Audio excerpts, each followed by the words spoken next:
আজি প্ৰগ্ৰাম আজি দ্বিতীয়খন আমাৰ স্পেচ লেব গ্ৰাহামপুৰ হায়াৰ ছেকেণ্ডাৰী স্কুলত আমাৰ প্ৰয়াত আমাৰ সকলোৰে শ্ৰদ্ধাৰ অসমৰ প্ৰাক্তন কেবিনেট মিনিষ্টাৰ মিথিয়াছ টুডু ডাঙৰীয়াৰ নামত মিথিয়াছ টুডু মেমৰিয়েল স্পেচ লেব গ্ৰাহামপুৰ হায়াৰ ছেকেণ্ডাৰী স্কুলত ইনাগুৰেশ্যন কৰা হৈছে, অপেনিং কৰা হৈছে। আৰু তাত স্পেচৰ লগতে ড্ৰোন আৰু বিভিন্ন এক্টিভিটিছবিলাক ৰকেটছবিলাক কেনেকৈ উৰাই কেনেকৈ বনায় এই কথাবিলাক আমাৰ ষ্টুডেণ্টবিলাকত এই লেবত শিকোৱা হ'ব।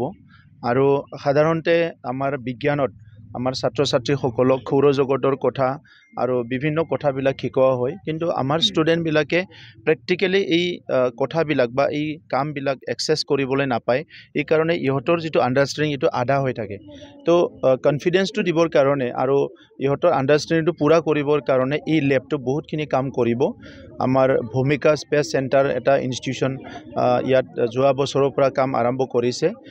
যোৱা বছৰ আমি চিনো বসুমতাৰী মেমৰিয়েল কাশীকোট্ৰা হায়াৰ ছেকেণ্ডাৰীত কৰিছিলোঁ আৰু এতিয়া ইয়াত গ্ৰাহামপুৰত আজি অপেনিং হ'ল। এই অঞ্চলৰ ষ্টুডেণ্টসকল অকল গ্ৰাহামপুৰৰে নহয়, ওচৰে পাজৰে থকা স্কুলৰ ষ্টুডেণ্টসকলো ইয়াত ওচৰত প্লেনেটৰিয়াম নাই বা কিবা তেনেকুৱা বিষয়বিলাক জানিবলৈ সুযোগ নাই। এই স্কুলখনতে মাজে মাজে আহি বাকী স্কুলৰ ষ্টুডেণ্টবিলাকো চাব পাৰিব। গতিকে সেইটো এটা ষ্টুডেণ্টৰ কাৰণে ডাঙৰ এটা লাৰ্ণিং চেণ্টাৰ হ'ব জানাৰ কাৰণে মই তেখেতসকলক ধন্যবাদ জনাইছোঁ। আৰু আজি আমাৰ লগত আমাৰ মিথিয়াছ টুডু ডাঙৰীয়াৰ সুপুত্ৰ আমাৰ কৃষ্ণম টুডু ডাঙৰীয়া উপস্থিত আছে। আৰু লগতে বিদ্যালয়খনৰ প্ৰধান শিক্ষক আৰু টিমক মই অভিনন্দন জনাইছোঁ। এই লেবটো ভালকৈ সজাই ওলালে। ইয়াৰ পিছত লেবটো ভালকৈ যাতে পৰিপাটি কৰি ৰাখিব পাৰে আৰু ষ্টুডেণ্টবিলাকক এটা ৰুলৰ মাজত যাতে আহি চাই যাব পাৰে, এই ছিষ্টেমটো বিদ্যালয়খনে কৰিব লাগিব।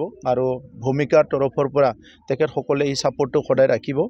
টোটেল আমাৰ প্ৰজেক্টত 8খন আছে, গতিকে বাকী 10খন আছে, বাকী 8খনো আমি বড়োলেণ্ডৰ বিভিন্ন ঠাইত বিভিন্ন স্কুলত এইটো নিৰ্মাণ কৰাৰ কাৰণে প্ৰচেছ কৰি আছোঁ।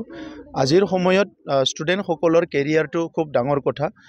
টেক্সট বুক পঢ়ি পেলাই ল'ৰা ছোৱালীয়ে নিজৰ ডিগ্ৰীটো নিজৰ চাৰ্টিফিকেটটো ল'ব পাৰিব, কিন্তু কেৰিয়াৰ এটা বনাবৰ কাৰণে কেৰিয়াৰ এটা গঢ়িবৰ কাৰণে সেই হাইস্কুল লেভেলতে ষ্টুডেণ্টক চব ইনফৰমেশ্যনবিলাক দিব লাগিব। গতিকে আজিৰ সময়ত আমি ষ্টুডেণ্ট বিদ্যালয়সকলক কৈছোঁ যে ছেটাৰডে এটা ক্লাছ কম কৰি হ'লেও ষ্টুডেণ্টসকলক কাউন্সিলিং কৰিব লাগে, কেৰিয়াৰ ইনফৰমেশ্যনবিলাক দিব লাগে আৰু তেখেতসকলক যিমান পাৰে ইমান মডাৰ্ণ যিটো আমাৰ টেকন'লজি বা মডাৰ্ণ যিটো ইনভেনশ্যন ইয়াৰ ইনফৰমেশ্যনবিলাক দিব লাগে, যাতে তেখেতসকলৰ পঢ়াৰ ইণ্টাৰেষ্টটো আৰু বাঢ়ে।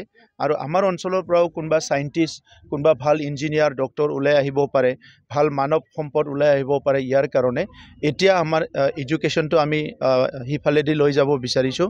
গতিকে টিচাৰসকলক ইয়াৰ কাৰণে কেপাচিটি বিল্ডিং ট্ৰেইনিং আমি বিভিন্ন সময়ত কৰিছোঁ আৰু কৰি যাম।